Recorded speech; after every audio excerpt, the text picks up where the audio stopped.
Assalamualaikum warahmatullahi wabarakatuh. Hai para pencinta catur dan para catur mania, selamat datang kembali di Legenda Catur Dunia. Saya sedikit akan melanjutkan beberapa partai untuk kita ulas hari ini kawan, dari turnamen Tata Steel Chess India Rapid dan Blitz 2022, dimana di sesi Rapidnya dimenangkan oleh Nihal Sarin kawan dengan perolehan 6,5 poin, diikuti oleh Arjun. Sedangkan untuk permainan Blitznya dimenangkan oleh Arjun kawan dengan 12,5 poin, diikuti Nakamura di tempat kedua. Selain Nakamura ini kawan, dari Amerika Serikat ada lagi satu Grandmaster papan atas, yaitu Wesley So. Tapi sayangnya Wesley So di dua sesi posisinya kurang bagus kawan. Sesi Rapid berada di posisi ke-8, sesi Blitz pun berada di posisi ke-8 dari 10 pemain yang ikut serta. Padahal beberapa minggu yang lalu dia menjadi juara Global Chess Championship turnamen online dalam permainan Rapid kawan ataupun Blitz. Sangat disayangkan performa Wesley So ini kurang bagus di turnamen ini, jadi ya dia banyak kehilangan poin elo rating Rapid maupun Blitznya di turnamen di India ini. Oke, untuk game yang saya pilih ini adalah permainan mereka kawan dalam permainan Blitz di babak ke-11. Langsung kita ke atas papan. Pertarungan antara dua Grandmaster top Amerika Serikat, Wesley So melawan seniornya Hikaru Nakamura. Wesley So mengawali dengan pembukaan pion raja, pion E4, pion E5. Mereka bermain dengan pembukaan Italia, Giojo Piano. Ya, pertama ini adalah pertahanan Berlin kawan, kuda F6, tapi berubah ke bentuk Giojo Piano atau Giojo Pianissimo karena tidak melanjutkan dengan serangan Fried Lever Attack. Jadi ya seperti biasa, pion D5 balasan hitam jika ada serangan Fried Lever Attack.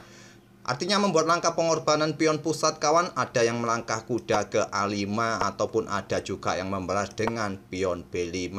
Oke, kembali lagi ke langkah aslinya. Mereka bermain dengan Giojo Pianissimo. Rokade terlebih dahulu oleh Wesley So, pion D6 untuk membuka jalur pengembangan gajah terangnya, dan untuk memperkuat tentu petak pusatnya pion C3. Untuk memberikan dukungan pion pusat, sebelum itu mungkin menggeser benteng terlebih dahulu. Ini juga memberikan ruang bagi gajah ditarik mundur jika ingin menyimpan gajahnya nanti berada di diagonal C2H7. Selanjutnya hitam atau Nakamura seperti biasa cukup standar, memberikan ruang kawan dengan pion A6 bagi gajah mundur ke petak A7 menjadi sniper nanti yang cukup perlu diperhitungkan dalam permainan Italia. Benteng E1, rokade oleh Nakamura, gajah B3. Segera ditarik mundur kawan, ini berguna atau berfungsi nanti jika ada tantangan gajah terang di peta E6. Jika kalian tidak ingin melakukan pertukaran, kalian mempunyai kesempatan untuk ditarik mundur ke C2 atau menghindari ancaman kuda, kalian masih bisa menyimpan gajah mundur ke peta C2. Jadi ada tempo untuk melarikan diri. Kalau masih berada di peta C4, kalau ada kuda di peta A5 ya masih bisa dikejar oleh kuda kawan, ataupun ada tantangan dengan gajah di peta E6 ya terjadi pertukaran nanti, sulit dihindari. Gajah mundur ke peta A7, pion H3, pion H6, dan kuda B berkembang ke petak D2. Di sini benteng E8. Cukup standar, cukup sering kita lakukan langkah-langkah semacam ini kawan dalam permainan di online ataupun mungkin di warung kopi, di pos ronda. Mungkin seperti itu, dan gajah E6 lanjut Nakamura menantang pertukaran gajah terang. Nah, inilah kawan kesempatan bagi kalian kalau ingin bertukar, ya silakan bertukar. Salah satu rekomendasi terkuat juga menurut Stockfish. Karena sudah ditarik mundur, di sini Wesley So sangat sayang pada gajah terangnya. Dia menyimpan gajahnya mundur ke petak C2, dan sekarang Nakamura mulai dobrak petak pusat. Pion D5, pion E pukul pion D5 diterima oleh Wesley So untuk membuka permainan. Diambil balik oleh gajah, berhasil kuda F3 di sini kawan, dan selanjutnya kuda manuver ke petak G2 untuk memperkuat petak E4-nya dari ancaman pion atau pertarungan di petak E4 nanti. Menteri keluar ke petak D6, segera mengkoneksikan kedua bentengnya, dan bentengnya juga persiapan untuk menuju pusat kawan. Gantian sekarang Wesley So menantang pertukaran gajah gelap, dan pertukaran semacam ini juga sangat sulit untuk dihindari kawan. Kalau kalian menolak melakukan pergerakan yang lain ya akan didahului oleh putih. Jadi benteng kalian nanti kehilangan tempo untuk bergeser ke lajur pusat. Jadi sesegera mungkin langsung diterima oleh Nakamura. Diambil balik oleh benteng. Kalau kalian ambil menggunakan pion, benteng kalian nanti ya kurang efektif di lajur pusat, mungkin digeser lagi ke lajur F yang terbuka. Langkah ini sedikit kurang kuat kawan. Yang lebih bagus memang menggunakan benteng, bertujuan agar nanti sesegera mungkin juga benteng ini segera bisa dapat ditumpuk di lajur E, karena benteng satunya sudah naik terlebih dahulu, pion G6. Menteri naik ke petak D2, meninggalkan kudanya kawan, tapi tak ada masalah, masih ada benteng, dan ini juga diterima oleh Nakamura. Gajah ambil kuda F3, diambil balik oleh benteng.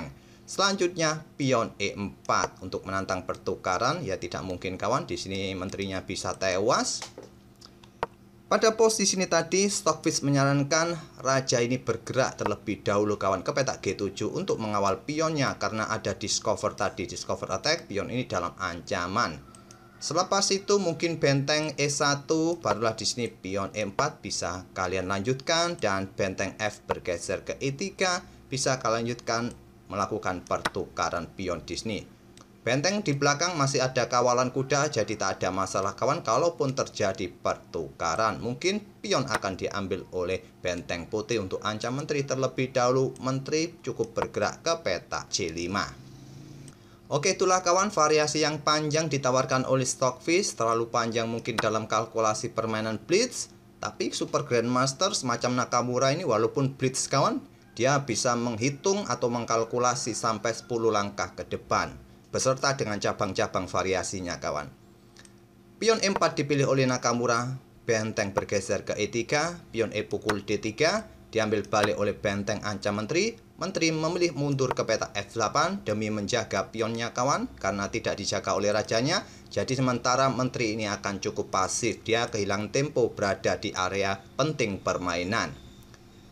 Menteri ke F4, pressure kuda di sini, pressure pion C7, dipertahankan kawan, kuda dengan raja naik agar menterinya nanti juga leluasa akan keluar ke permainan. Menjaga pion, menjaga kuda, dan Wesley So ambil pion C7 dengan menteri sekarang unggul 1 pion untuk sementara. Kuda E5, benteng menghindar naik ke petak D4, dan sekarang pion B5 untuk menghindari ancaman menteri agar tidak kehilangan 1 pion lagi. Gajah B3 menepati diagonal B3 untuk incar petak F7 ini kawan, dan di sini pion A5. Pada posisi ini mungkin yang paling logis bagi kita adalah double benteng kawan di lajur D, salah satu pilihan terbaik, atau mungkin menantang pertukaran pion untuk mendominasi pion di sayap menteri untuk meloloskan pion bebas kawan di sayap menteri, bisa kalian lakukan. Wesley So memilih langkah tantangan pertukaran kuda di petak E4. Ditolak oleh Nakamura, benteng AC8 terlebih dahulu. Menteri menghindar ke petak B6, tetap untuk pressure 2 pion, dan rasanya pion ini sulit untuk dipertahankan salah satunya kawan. Dan langkah terbaik pada posisi ini adalah menerima tantangan pertukaran kuda pukul kuda, karena posisi kuda ini juga dalam posisi tekanan menteri kawan. Tapi di sini Nakamura memilih langkah kuda E bergerak ke petak E7, ancam menteri berkoneksi dengan saudaranya juga. Dan pada posisi ini ambil pion ini merupakan pilihan terbaik jelas kawan untuk mendapatkan 1 pion lagi dan meloloskan 2 pion bebas ke depannya. Tapi di sini Wesley So membuat langkah pengorbanan pertukaran perwira terlebih dahulu. Rekomendasi kedua dari engine yang paling kuat tadi ambil pion B5.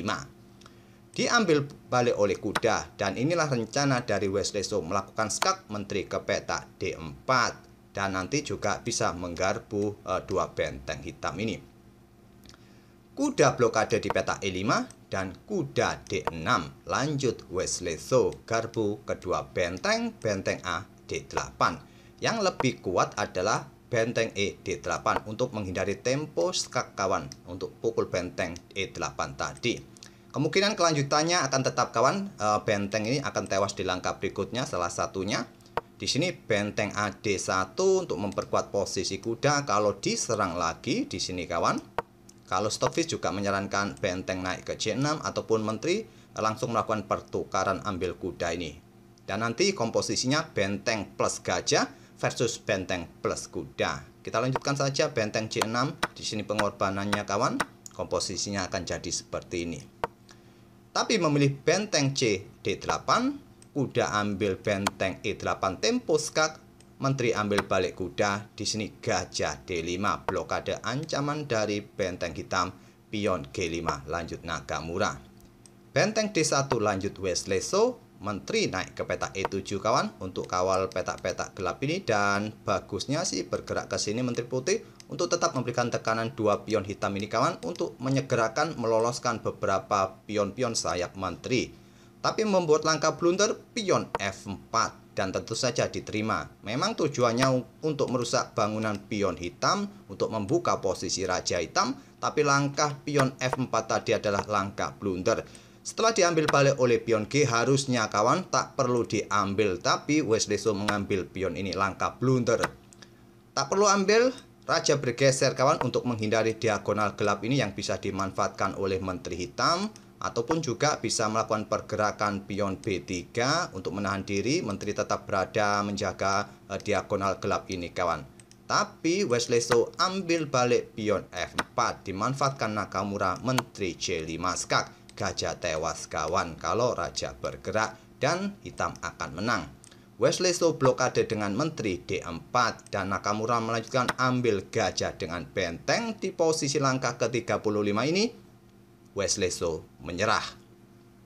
Jelas kawan sudah, hitam menang 1 perwira, unggul 1 kuda. Kalaupun raja bergeser kawan, ya nanti tetap Menteri akan tewas oleh benteng. Jadi yang logis adalah melakukan pertukaran semacam ini. Dan sayangnya masih bisa dipukul balik oleh Nagamura dengan benteng, dan unggul 1 kuda, hitam menang. Tak perlu kita lanjutkan langkah-langkah seperti ini. Kalau di pos ronda, kalau di warung kopi kalian menemui teman-teman yang ngeyel semacam ini, ya ladeni saja kawan.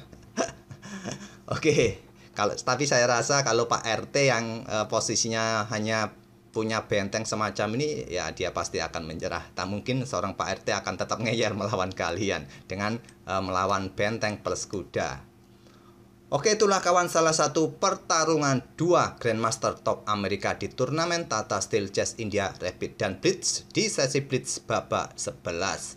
Semoga permainan dari kedua pemain tadi bisa menghibur dan memberikan bahan referensi dalam pembukaan Italia Gioaccio Pianissimo, dan kita akan bertemu di video-video berikutnya. Terima kasih. Wassalamualaikum warahmatullahi wabarakatuh.